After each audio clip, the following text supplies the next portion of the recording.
የኢሬቻ በዓል በኢትዮጵያ የዩኒቨርሲቲ በተሰራው ትዕይንት ላይ እንመለከተዋለን።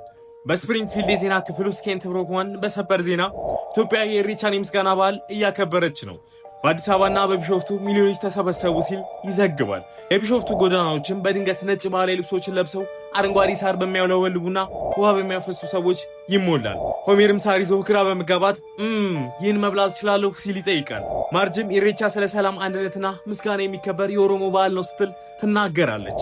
ሊዛ አባዬ ይህ በዓል ብቻ አይደለም የዋቄፈና አምልኮ ነው ስትል ትጠይቃለች። ባርት ይህ በመጽሐፍ ቅዱስ ወይም በቁርአን ውስጥ እንደሌለ ይናገራል።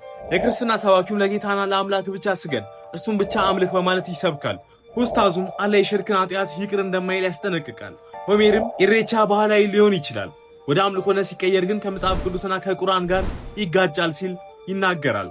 ማርጅም ክርስትናና ህዝበ ሙስሊሙን ኢሬቻ እንደ በዓል ማክበር ይችላል፣ ነገር ግን እንደ አምልኮ መቀላቀል ከእግዚአብሔር ትእዛዝ ጋር በተቃራኒ መቆም እንደሆነ ታሳስባለች። እንግዲህ በኢሬቻ ፕሮግራም ላይ በተዘጋጀው በታላቁ መድረክ ላይም የኢትዮጵያ መሪዎች ሰላም፣ አንድነት፣ ፍቅር እያሉ ንግግር ሲያደርጉ ይታያሉ።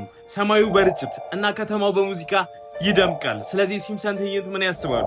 በዚህ ላይ ያላችሁን ሀሳብና አስተያየት ኮሜንት መስጫ ሳጥን ላይ ያስቀምጡልኝ። አዲስ ከሆኑ እንደዚህ አይነት ተጨማሪ ይዘት ያላቸው ቪዲዮዎችን ለማየት የፕላስ ምልክቷን መጫኑን እንዳትረሱ።